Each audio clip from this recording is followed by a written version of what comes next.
Generally, it is the case that the majority in each house controls that house. That's always been the case for the House. It's increasingly been the case for the Senate as the Senate rules have sort of morphed over years and partisan polarization taken hold.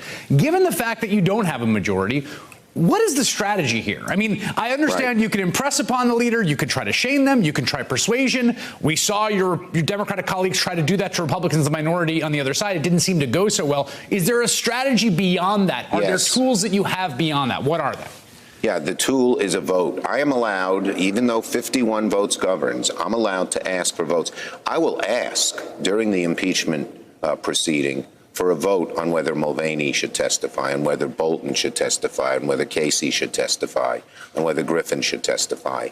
And many of my Republican colleagues will be in a real dilemma because their constituents will want them to do that. They will have no good reason not to, and they can well be held accountable for doing that. So our strategy, if we were today to say to Republicans, come out and vote with us, even though we haven't even, most of us haven't said finally how we're voting, we're waiting to see the evidence, but make sure you vote to get rid of President Trump, we wouldn't get anywhere.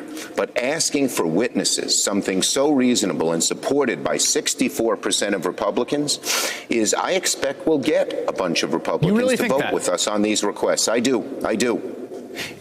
Is there, so this is a sort of arcane procedural point, but an important one. So you will be able to call those votes, right? There is correct. You have that's not the case, right? In the minority in the House, correct. There are powers you have as a minority leader, and you intend to use them to force votes, at the very least, to force votes on these specific questions of documents and witness production. Absolutely, and we're going to do a whole bunch of them. So any Republican thinks that they can escape having to vote on this, no matter how quickly Mitch McConnell tries to truncate the trial, doesn't know the rules. Hey there, I'm Chris Hayes from MSNBC. Thanks for watching MSNBC on YouTube. If you want to keep up to date with the videos we're putting out, you can click subscribe just below me, or click over on this list to see lots of other great videos.